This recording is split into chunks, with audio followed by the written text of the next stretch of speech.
begin 13 News at 5 tonight with a look at the new head of the Catholic Church, the first American Pope in history, Pope Leo XIV. Just 4 hours ago, the Pope, who was most recently a cardinal in Chicago, came outside on the balcony of St. Peter's Basilica to greet the crowd. And Hoosiers could not be happier. Oh, it's unbelievable. It's kind of a halfway miracle, really. Who knew? Like everybody said, that you can never have an American Pope and hear how God works. You know, the Holy Spirit's always in control. St. Peter's Square was filled to the brim with a very energetic crowd. You can see them all clapping there, cheering on the new head of the Catholic Church. And even now, a little after 11 o'clock in the evening in Italy, there's still people lingering, celebrating the announcement. And we've got team coverage for you tonight as we continue to cover this historic announcement. Emily Longnecker is covering the reaction here in Indianapolis. And we start with Jay Gray, who joins us from the Vatican City tonight. Jay.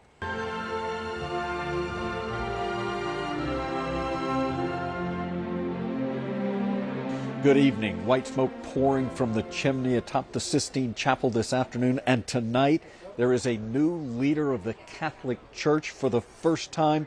It is an American, Chicago-born Cardinal Robert Francis Prevost, who has taken the papal name of Leo XIV, speaking for the first time to a crowd of 150,000 spilling out of St. Peter's Square into the streets of Rome. Among his first words, the familiar Catholic refrain, "Peace be with you all," praising his predecessor, Pope Francis, and making it clear he intends to follow in his footsteps, calling for an open, giving, and united church, the world's largest Christian denomination, with 1.4 billion members for the first time in its nearly 2,000 years, led by an American. That is the latest from here at the Vatican. I'm Jay Gray, NBC News. And our Emily Longneckers continue our coverage from right here in Indianapolis. She joins us live tonight after hearing from the Archdiocese of Indianapolis in just the last hour, as well as some of the local Catholic faithful, as they learned of the news of the first American Pope. Emily, what a historic day.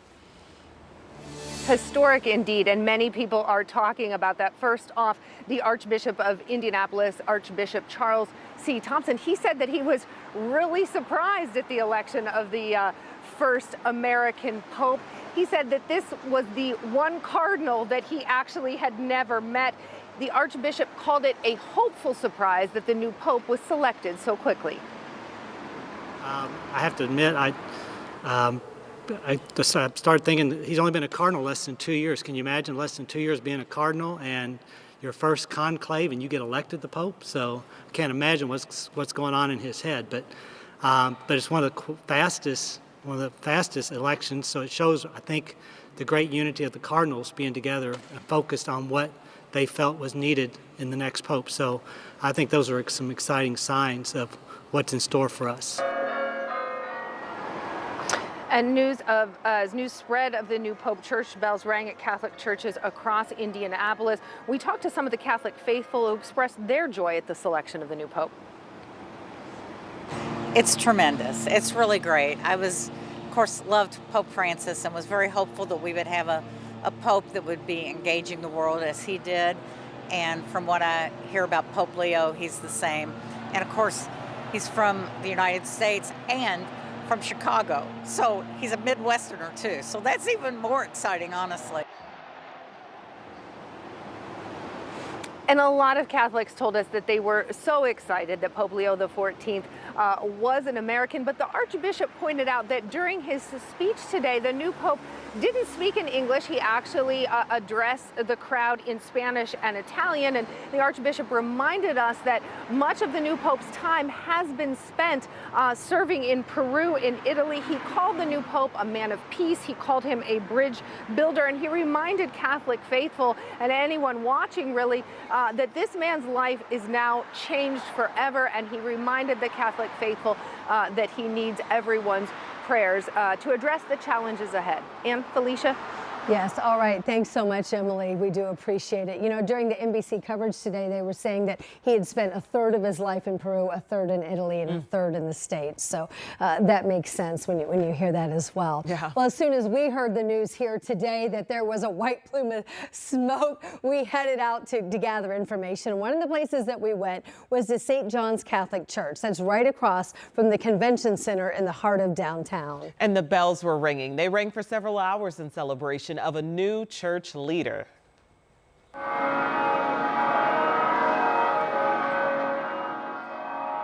And Indianapolis watched along with the other 1.4 billion Catholics around the world. Father Rick Nagel at St. John's said during their noon mass, they prayed for the cardinals voting for the next pope and that the next elected pope to come soon and that he would be the right person.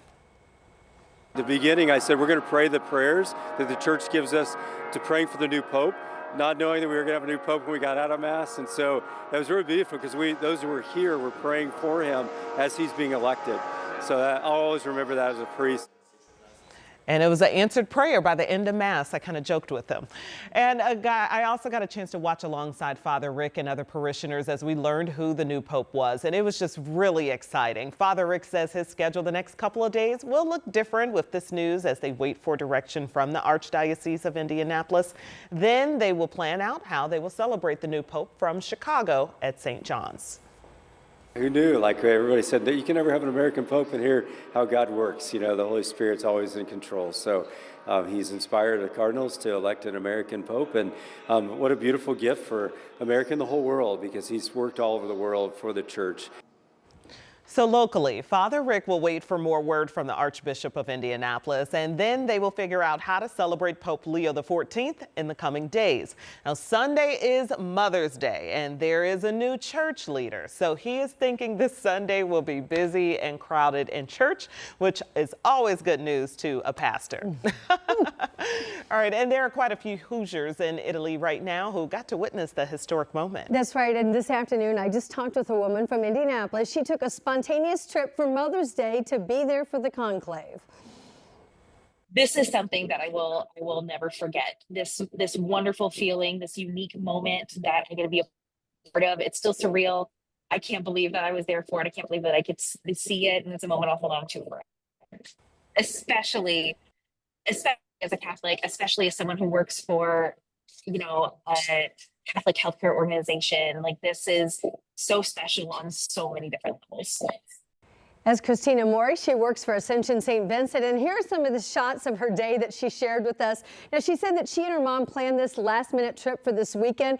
The bad news is her mom's flight didn't make it, so she is excited to reunite with her mom in Rome when she arrives tomorrow, and their plan is to go together to something that's on the Pope's new schedule so that they can have that experience and do something along those lines tomorrow or Saturday. Look how happy she is. I know. So great. Just beaming.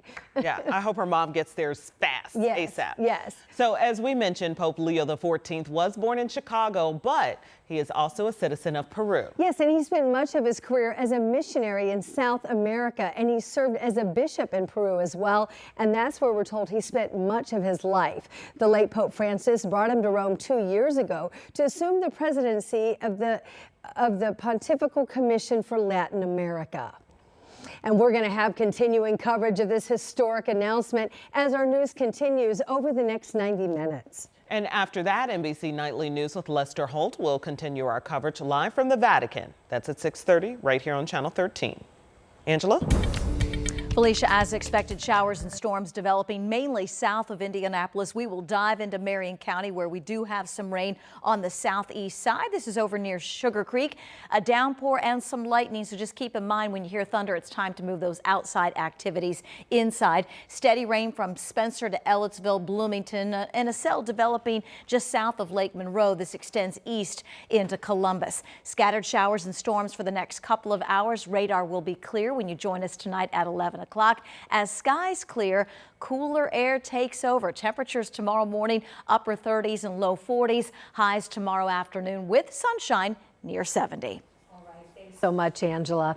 In just the last half hour, we learned that families now are pursuing legal action after a former Brownsburg daycare worker was arrested on child sexual assault allegations. Tonight, that daycare center has been closed by the state. Our Marina Silva spent today looking into the disturbing allegations at Main Street University for Kids and why the arrest came 1 year after the alleged incidents. It started in early April when a teacher reported 3 different allegations about daycare worker Gabriel Garner. According to court documents, April 2024, Garner allegedly asked a 5-year-old girl to kiss him before a nap. November 2024, Garner allegedly asked a 5-year-old girl to touch his genitals. The 5-year-old girl told her parents. The teacher who reported the incident claims school officials were notified, but did not report it to the state as mandated by law.